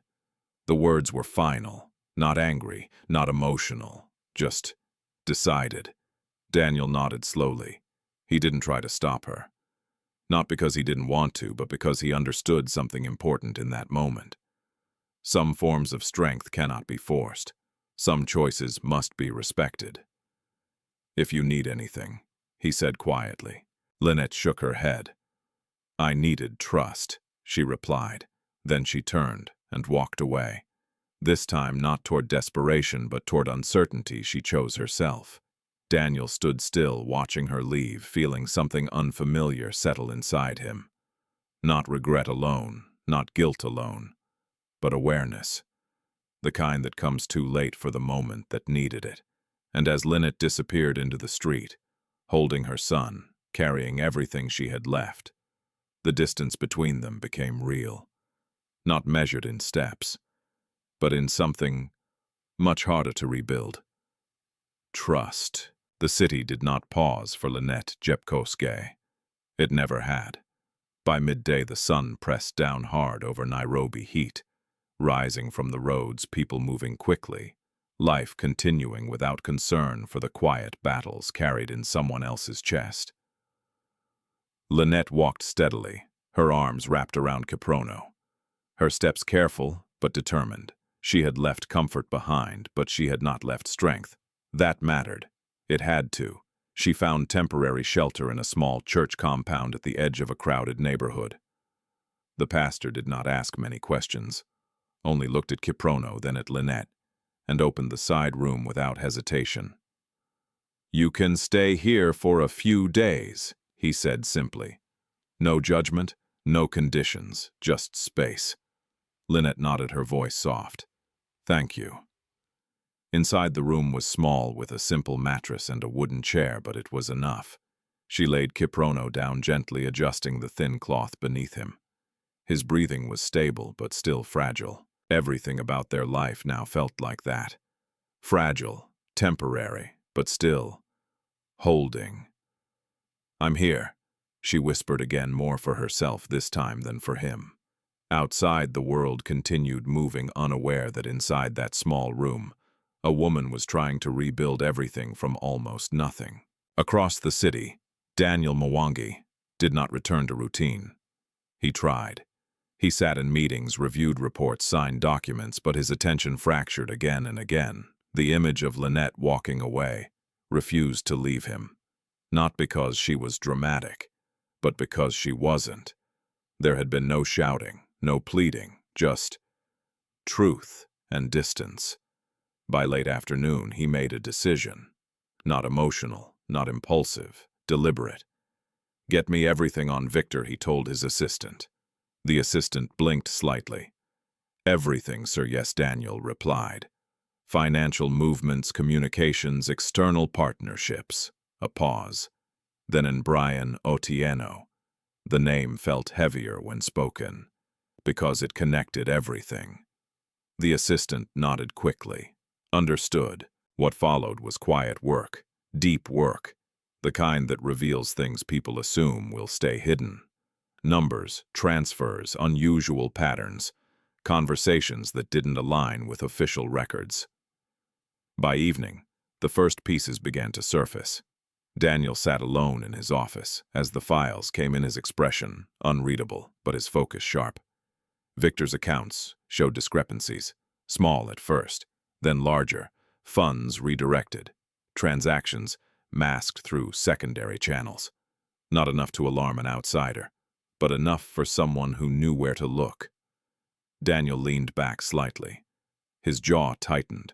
This was not a coincidence. Then came the communication logs. Messages between Victor and an unknown number. Frequent, strategic, timed around key events. Daniel's eyes narrowed. "Trace it," he said quietly. Minutes later, the response came. The number belonged to Brian Otieno. Silence filled the room. Not surprise, confirmation. The pieces aligned quickly now. Too quickly. Daniel stood slowly, walking toward the window. Below him, the city lights flickered on one by one as night approached. Everything looked normal, but nothing felt the same. Because now the truth was no longer hidden. It had been built, planned, used. Linet had not been the cause of disruption. She had been the target. Meanwhile, inside the small church room, Linet sat beside Kiprono, holding his hand gently. He slept more easily now, but his body was still weak. She watched him closely, as she always did, reading every movement, every breath. Her mind replayed everything. The gala, the accusations, Daniel's silence. She didn't question the facts anymore. She questioned the feeling, because even if he didn't know the truth, he hadn't chosen her. And that mattered. A soft knock came at the door. Linet looked up. "Come in," she said. The pastor stepped inside quietly. "I brought some food," he said, placing a small container on the chair. "Thank you," Linet replied. He hesitated for a moment. "Someone came asking about you earlier," he added. Linet's body tensed instantly.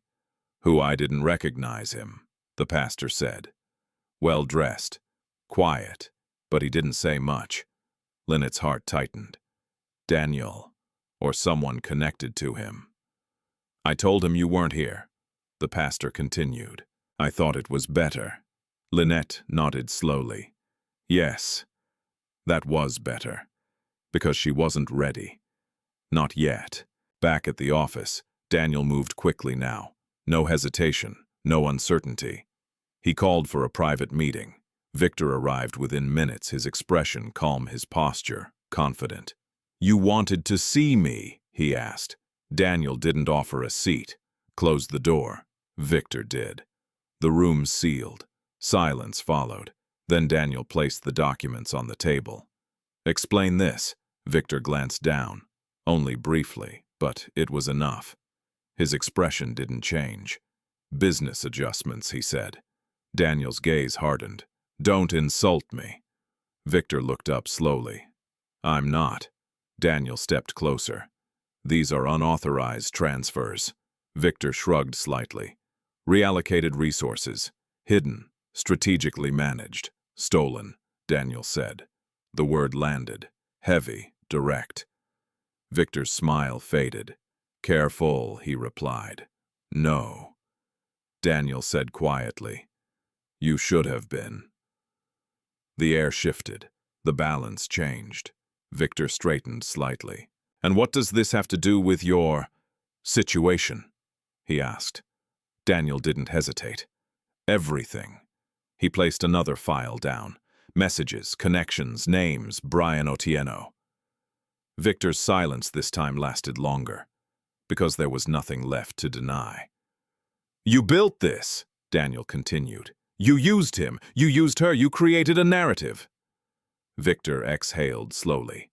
Then he smiled again, but this time there was no charm in it, only calculation. "You were distracted," he said. "I took advantage of it." Daniel didn't react. "I protected this company from weakness." Daniel's voice dropped. "She wasn't weakness. She was a risk," Victor replied. "And you miscalculated." Silence. Then Daniel said the words that ended it. "You're done." Victor's eyes flickered. Just slightly, but enough. "This isn't finished," he said. "No," Daniel replied. "It is." That night Daniel stood outside the church compound, alone. No driver, no announcement, just him. He looked at the simple structure, at the quiet light inside, and for the first time he hesitated, not from doubt, but from understanding. Because this time it wasn't about helping, it was about repairing something he had already broken, and that was harder. Inside the small room, remained still. Linet sat beside her son, unaware that the truth had already begun to rise, unaware that everything said about her was about to collapse. But even when truth comes, it doesn't always heal immediately. Because some wounds are not caused by lies. They are caused by silence.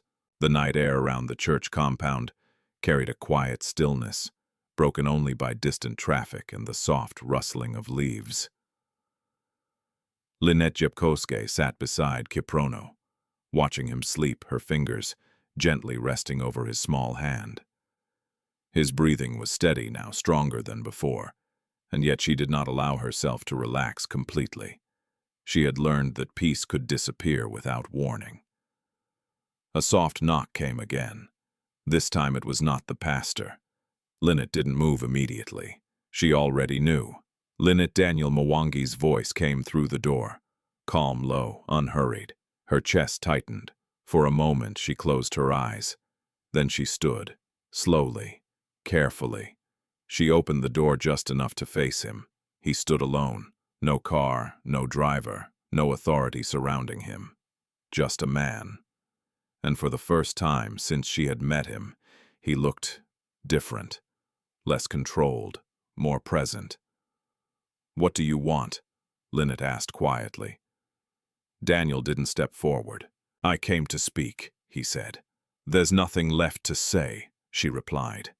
"There is," he said, "but only if you're willing to hear it." Silence lingered. Linet's eyes searched his face, not for answers, but for truth. She stepped aside. "Not here," she said. They moved a short distance away from the room, standing under a dim light near the edge of the compound. For a moment, neither spoke. Then Daniel began. "I was wrong. The words were simple, but heavy." Linet didn't react immediately. She had expected explanations. Not this. "I investigated everything," Daniel continued.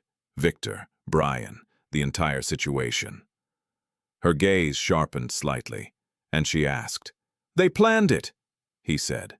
"The accusations, the timing, the entire narrative."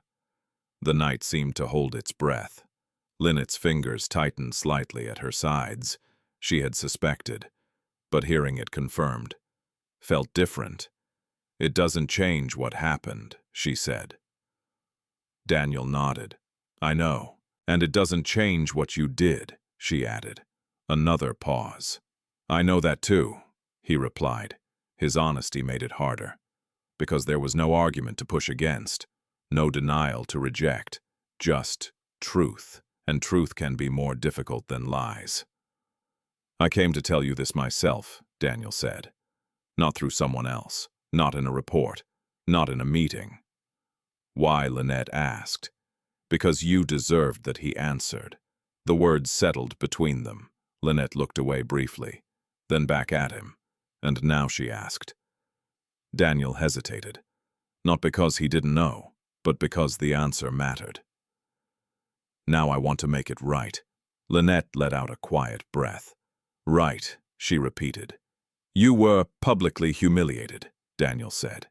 "Your name was damaged, your dignity questioned. I allowed that to happen." "You didn't stop it," Linet said. "Yes," he admitted. The air grew heavier. "And you think you can fix that?" she asked. "I can expose the truth," Daniel replied. "Publicly." Linet's eyes flickered. That mattered, but it wasn't everything. And after that she asked. Daniel didn't answer immediately, because beyond justice was something more complicated. "I don't expect anything from you," he said finally. "Not forgiveness, not trust, but I will not allow what was done to you to stand." Linet studied him carefully. There was no performance, no pressure, just intention. But intention was not the same as repair. "You should do it," she said quietly. Daniel's expression shifted slightly. "Not for me," she added. "For yourself, for what you represent." He nodded. "I will." Silence followed, but this silence felt different, less hostile, still fragile, but open. Then Linet spoke again. "I'll come," she said. Daniel looked at her. "Come where to face it," she replied. "You said you'll expose the truth publicly. I won't hide." A faint tension passed through him. "You don't have to do that," he said. "I know," Linet replied. "That was the point." "I'm not doing it because I have to," she continued. "I'm doing it because I won't carry something that isn't mine." The strength in her voice was quiet, but undeniable. Daniel saw it, respected it, then nodded. "All right," he said. The next day, the Mwangi Group headquarters prepared for an internal board gathering, but this was not a routine meeting. The atmosphere was different, tense, controlled. Word had spread. Something was about to happen. Executives arrived early. Staff moved carefully. No one spoke openly, but everyone felt it. Inside the main conference room, Victor Mwangi sat calmly, his expression composed as always. If he felt pressure, he did not show it. Vanessa and Jerry sat nearby, her posture elegant, her gaze sharp. She had not yet realized how much the ground beneath her had shifted. Then the doors opened. Daniel Mwangi entered, and behind him, Linet Jepkosgei. The room stilled. Every eye turned, because this was not expected. Linet walked forward slowly, her posture straight, her expression calm. She wore the same simple dignity she always had. No embellishment, no attempt to impress, just presence. And that alone changed the room. Victor's eyes narrowed slightly. Vanessa's smile faded just enough to reveal uncertainty. Daniel took his place at the head of the table. "Let's begin," he said. "No introduction, no delay, direct, controlled." He placed the documents on the table. "These," he said, "are financial records, communication logs, and internal audits." Victor didn't move, but his attention sharpened. Daniel continued. "They reveal unauthorized fund movements, external manipulation, and a coordinated attempt to create false narratives within this company." Murmurs spread. "Low, careful." Daniel's voice remained steady. "Names are attached." He turned slightly. His gaze moved directly to Victor, then to Vanessa, then to the empty space beside them, where Brian was not present, but still part of everything. "This is not speculation," Daniel said. "It is evidence." The tension in the room thickened. Victor leaned back slightly, still composed, but no longer in control. Vanessa's fingers tightened subtly. The cracks had begun. Daniel didn't rush. He allowed the weight of the moment to settle. Then he added, "There is also another matter." His gaze shifted toward Linet. "She was falsely accused," he said, "publicly. Silence, heavy, complete." And today Daniel continued that ends. Linet stepped forward, not because she was asked, but because she chose to. She stood in the center of the room, facing them, not as a victim, but as herself. "I didn't come here to argue," she said quietly. Her voice was calm, but carried. "I didn't come here to beg." No one moved, no one spoke.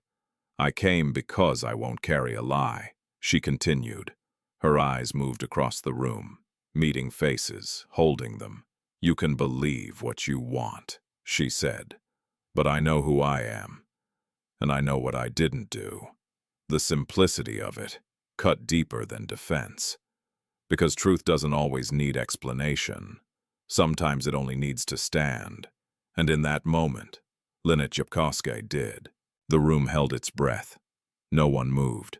No one spoke. The weight of Linet Jepkosgei's words lingered in the air long after her voice had gone quiet. It was not loud, it was not forceful, but it carried something the room could not ignore. Truth without performance and dignity without defense. Daniel Mwangi let the silence settle. Then he stepped forward again. "This is not a discussion," he said calmly. "It is a conclusion." He placed the final file on the table, thicker than the others. He opened it slowly, deliberately, allowing every movement to be seen. "Financial audits confirm misappropriation of company funds over a period of 18 months, he continued. Accounts were redirected through layered transactions to avoid detection. The board members leaned forward slightly. Now this was no longer rumor. This was exposure. Daniel's gaze shifted directly to Victor Mwangi. "You authorized these transfers." Victor didn't deny it. Not immediately. He leaned back in his chair. His posture still controlled, but his silence had changed. It was no longer confident. It was calculated. "You're making this sound criminal," Victor said finally. Daniel's voice remained steady. "It is." The word cut through the room, sharp, final. A ripple of reactions followed, quiet whispers, quick glances, shifting posture. Power was moving, and everyone could feel it. Victor exhaled slowly, then he smiled. But the smile was different now. Thinner, colder. "You're choosing her over your own blood?" he asked. Daniel didn't react. "This isn't about blood," he said. "It's about truth." Victor's eyes flickered. Just slightly, but enough. He turned his attention briefly toward Linet, then back to Daniel. "She changed your judgment," he said. "You've lost objectivity." Daniel stepped closer. "No," he replied quietly. "I found clarity. The difference was clear, and irreversible. Vanessa and Jerry shifted in her seat. For the first time since the meeting began, her composure cracked. "Daniel, this is unnecessary," she said, her voice smooth but strained. "We can resolve this privately." Daniel turned to her. "No," he said. "This was made public, so it will be resolved publicly." Her lips tightened. Because she understood now. This wasn't damage control. This was exposure. Daniel lifted another document. "Communications between you and Victor confirm coordination," he said. "You facilitated the narrative. You amplified the accusation." Vanessa's eyes widened slightly. "That's not—" "It is," Daniel interrupted. No raised voice, no anger, just certainty. The room turned colder, because now everyone could see it. The strategy, the intent, the manipulation. And at the center of it, two people who had believed themselves untouchable. Victor stood slowly. His chair scraped lightly against the floor. "You think this ends here," he said quietly. Daniel didn't step back. "It already has," he replied. Victor's jaw tightened. For a moment, it seemed like he might push further. But then, he stopped, because he understood something important. The balance had shifted, and this time, not in his favor. Vanessa looked between them, her mind moving quickly, searching for a way out. "There's no proof of intent," she said quickly. "You're interpreting." Daniel placed the final piece on the table. A recording, clear, undeniable. The room fell silent again as the audio played. Voices, familiar, Victor, Brian, Vanessa, fragments of strategy, timing, language, control. By the time it ended, there was nothing left to argue, nothing left to twist, only truth and consequences. Daniel closed the file. "That's enough," he said. No one disagreed, because no one could. Victor remained standing, still composed, but no longer powerful. Vanessa looked down briefly, her fingers tightening against the table. The illusion had collapsed. Completely. Daniel turned slightly.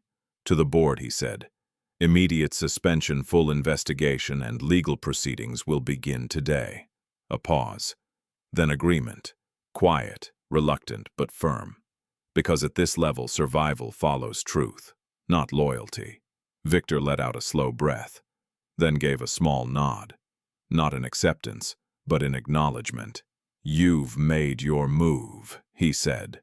Daniel didn't respond because there was nothing left to say. Victor turned and walked toward the door. Not rushed, not broken, but no longer in control. Vanessa followed. Moments later, her steps quicker, less composed, because her fall was sharper, faster, more visible, and just like that, they were gone. The room remained still, heavy, processing. Then slowly, life returned. Movement, voices, decisions. But something had changed, because power had just been redefined, and everyone had seen it. Daniel stood quietly, then turned. His eyes found Linet. She hadn't moved, not once, throughout everything. She had stood exactly where she was, not seeking validation, not reacting to their fall, just present, still, grounded. Their eyes met, and this time there was no hesitation, only understanding. Daniel stepped closer. Not too close, just enough. "It's done," he said. Linet nodded slowly. "Yes." But her voice carried something deeper. Not relief, not satisfaction, something else. Closure. "I didn't come here for revenge," she said quietly. Daniel knew. "I know. I just wanted the truth," she added. "And you have it," he replied. She looked around the room, at the people, at the space, at everything that had once felt distant, unreachable, and now unimportant. Because none of it had defined her. Not then. Not now. She turned back to Daniel. "Thank you," she said. The words were simple, but real. Daniel held her gaze. I should have said something sooner, he replied. Linet didn't disagree, but she didn't hold it against him either, because some lessons only arrive through consequence, and some trust only rebuilds through time. I'm leaving, she said. Daniel's expression shifted slightly. Not surprise, but awareness. I understand, he replied, and he did, because this was no longer about keeping her close. It was about letting her choose. Linet nodded once, then turned and walked away. Not from weakness, not from pain, but from strength. Because this time she wasn't walking into uncertainty. She was walking with clarity, and behind her, the powerful had fallen. Not through force, not through revenge, but through truth. And sometimes that is the strongest justice of all. The days that followed did not feel dramatic. There were no loud celebrations, no sudden transformations, no grand declarations that erased everything that had happened. Life did not reset like that. Not for someone like Linet Jepkosgei. Not after everything she had endured. Instead, it moved quietly, step by step, like healing. Linet returned to the church room that evening, carrying the same small bag she had left with. She sat beside Kiprono, watching him as he slept, her fingers brushing lightly across his hair. He looked stronger. Not fully well, but stronger. And that was enough. Mama, he whispered as his eyes opened slowly. I'm here, she replied. He studied her face again the way he always did, as if reading something deeper than words. You're not sad today, he said. Linet paused, then smiled softly. No, she said. I'm not. Because something had shifted. Not in the world, but in her. The truth had been spoken. Her name had been cleared. And, for the first time in a long time, she felt steady. Across the city, the consequences continued. Victor Mwangi's suspension became official within hours. Investigations expanded quickly, uncovering more than even Daniel had initially expected. Accounts were frozen. Partners distanced themselves, and the quiet respect Victor once held began to dissolve into caution and avoidance. Vanessa Njeri faced her own collapse. Invitations disappeared, connections grew distant, and the social power she had built so carefully began to unravel. Because in their world, reputation is everything, and once broken, it rarely returns. Brian Otieno did not wait to face consequences. He disappeared again. But this time, there was no mystery behind it, only fear. Daniel Mwangi stood at the center of it all. Not victorious, not triumphant, just present. He had restored order, but at a cost. Because power can correct situations, but it cannot undo moments. And there was one moment he could not take back. Linet walking away. 3 days later, Daniel returned to the church. This time he didn't hesitate. He stepped inside his presence, quiet, respectful. The pastor greeted him with a nod. She's inside, he said. Daniel nodded in return, then walked toward the small room.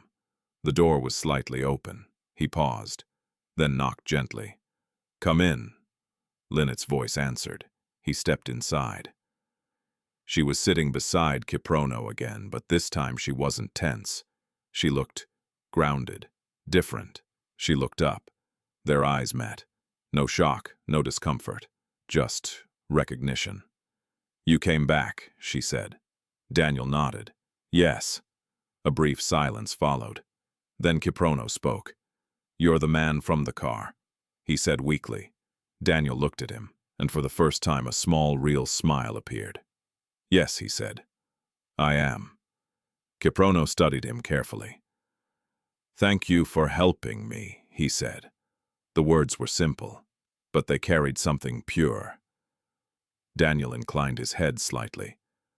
You're welcome. Linet watched the exchange quietly, then stood. Let's step outside, she said. They moved out into the open air, standing beneath the same dim light as before. But everything felt different now. Lighter, clearer. Daniel spoke first.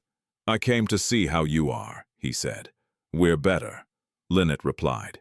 He nodded. "I can see that." Another pause. "Then I also came to offer something," he added. Linet's expression didn't change. She waited, not expecting, not assuming, just listening. "There's a space," Daniel said. "A small commercial kitchen. It's part of one of our unused properties." Linet's attention sharpened slightly. It could be turned into something, he continued. "A business, food services, support for women like you." The words settled slowly, carefully. Linet didn't respond immediately. Because this was different. Not charity, not temporary help. Something else. Why, she asked, the same question as before. But this time calmer. Daniel didn't hesitate. "Because you already know how to survive," he said. "This would give you a chance to build." Linet looked down briefly, then back at him. "And what do you get from it?" she asked. Daniel held her gaze. Nothing. She studied him. Longer this time. Because now she knew him better. Not completely, but enough.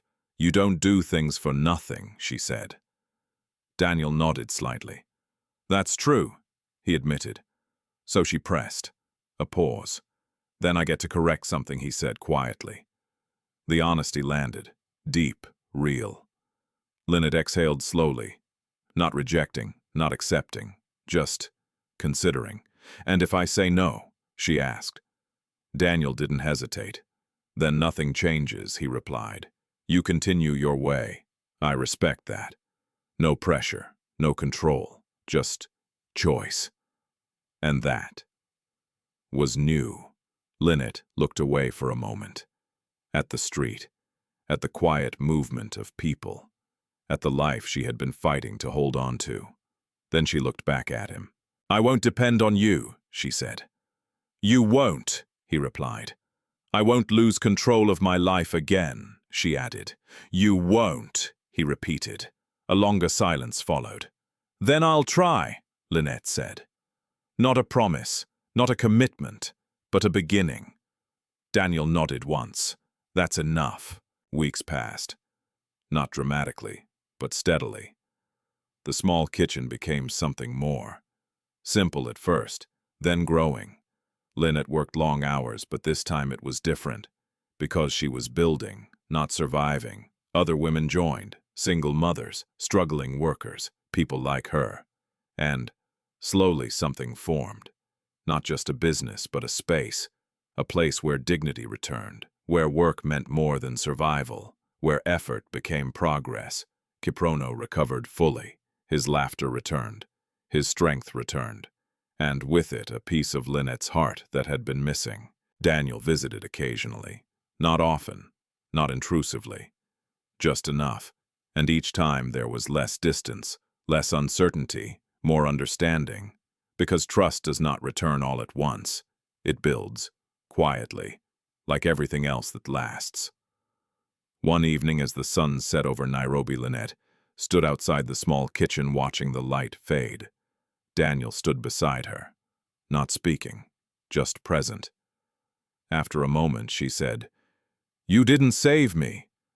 Daniel looked at her. "I know," he replied. She turned slightly. "You gave me a chance," she said. A pause. "Then that was enough." Daniel nodded. And in that moment, there was no need for more words. Because some connections are not built on rescue. They are built on respect, on patience, on truth, and for Linet Jepkosgei. That was the life she chose, not given, not taken, but built, one step at a time. Sometimes the deepest form of poverty is not the lack of money, but the loss of dignity. When Linet stood on that road, ignored, laughed at, and judged, she wasn't just fighting for her child's life, she was fighting to be seen as human, and that is a battle many people face in silence every single day. What changed her story was not just help.